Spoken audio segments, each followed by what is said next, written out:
ओम नमः शिवाय। नमस्कार प्रिय दर्शकों, आज आपको सुनाने जा रही हूँ पद्मा पीपलाद की कथा, जिसमें शिव जी के परम भक्त के त्याग और उसके बेटी के बलिदान की कथा है। कैसे एक अनहोनी को उन लोगों ने झेला, आइए आपको कथा विस्तार से सुनाती हूँ। राजा अण्य की बहुत सुंदर बेटी थी, जिसका नाम पद्मा था। राजकुमारी पद्मा जब शादी लायक हुई तो राजा को उसके शादी की चिंता सताने लगी।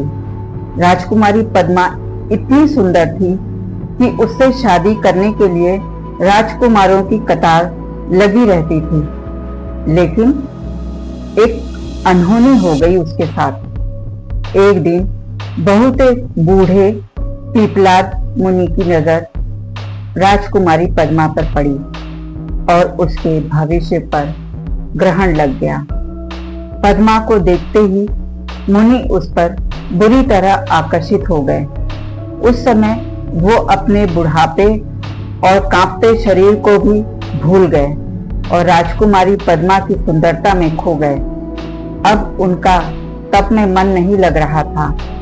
वो पद्मा के बारे में ही हर पल सोचा करते थे। ऐसे में एक दिन जब मुनि पुष्पाभद्रा नदी में नहाने गए तो फिर से उन्होंने राजकुमारी पद्मा को देखा और देखते ही रह गए। इस बार मुनि खुद को रोक नहीं सके और पद्मा के सैनिकों और सहेलियों से पद्मा के बारे में पूछताछ करने लगे। पीपलाद मुनि उसी दिन शाम को राजा अण्य यानी पद्मा के पिता के सभा में पहुंच गए।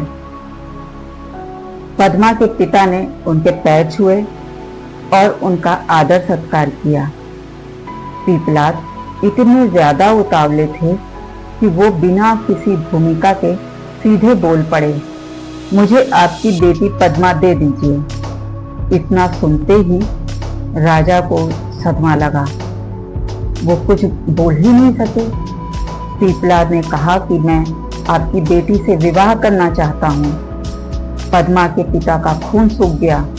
वो भयंकर तनाव में आ गए कि पद्मा के परदादा के उम्र का मुनि, जिसका शरीर कांप रहा है और इसका चलना फिरना भी मुश्किल है, इससे पद्मा का विवाह करने का मतलब पद्मा को मौत के मुंह में ढकेलना। राजा और उसकी पत्नियां भयानक सदमे में थीं। तभी पीपलाद मुनि राजा की चुप्पी देख बोले कि अगर आपने पद्मा की शादी मुझसे नहीं की तो मैं आपके वंश का नाश कर दूंगा। इतना सुनते ही पूरी सभा में सन्नाटा छा गया। राजा ने हाथ जोड़ थोड़ा वक्त लिया और राजगुरु से बात की। राजगुरु ने ब्रह्मा जी की सीख को दोहराया कि कुल को बचाने के लिए पद्मा को त्याग करना पड़ेगा। पीपलाद मुनि की बात मान लेने में ही भलाई है। पद्मा ने अपने पिता की मजबूरी को समझ उनका हौसला बढ़ाते हुए कहा कि पिताजी, आप मेरी चिंता न करें, हमें अपने वंश को बचाना है। राजा अण्य ने दिल पर पत्थर रख पद्मा का विवाह पीपलाद मुनि से कर दिया। राजकुमारी पद्मा जितनी सुंदर थी, उसका दिल भी उतना ही अच्छा था। उसने पीपलाद मुनि को कभी यह महसूस नहीं होने दिया कि वो उसके लायक नहीं है। राजकुमारी पद्मा अपने पति की खूब सेवा करती। पीपलाद को जैसे अपनी तपस्या का फल मिल गया। जब धर्मराज को पद्मा और पीपलाद के बारे में पता चला तो उन्हें भी विश्वास नहीं हो रहा था।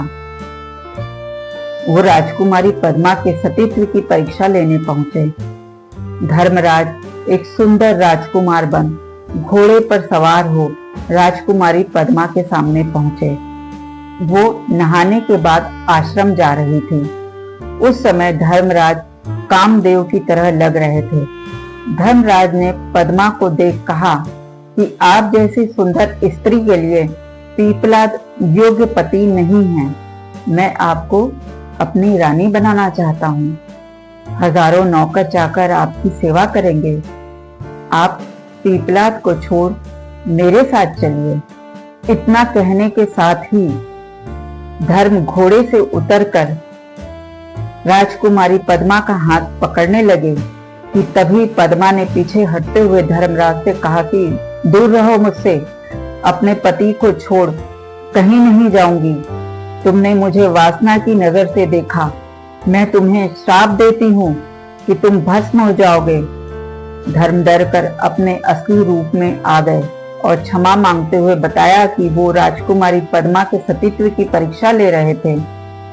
धर्मराज राजकुमारी पद्मा के त्याग से खुश होकर उसको वरदान देते हैं कि उसके पति पीपलाद बूढ़े से जवान हो जाएंगे और सदा जवान रहेंगे और वो 100 पुत्रों की मां भी बनेंगी। राजकुमारी को धन संपत्ति की कोई कमी नहीं रहेगी। राजकुमारी पद्मा जब घर पहुंची तो उसके आश्रम की जगह महल था और उसके पति पीपलाद जवान होकर कामदेव की तरह लग रहे थे। राजकुमारी पद्मा के त्याग की वजह से उसके भाई कीर्तिमान ने चारों दिशाओं में खूब नाम रोशन किया। हालांकि उसके माता पिता की मृत्यु हो गई। कथा का सार यह है कि अगर सच्चे मन से अपने कर्तव्य का पालन किया जाए तो आपका दुख भी सुख में बदल जाता है।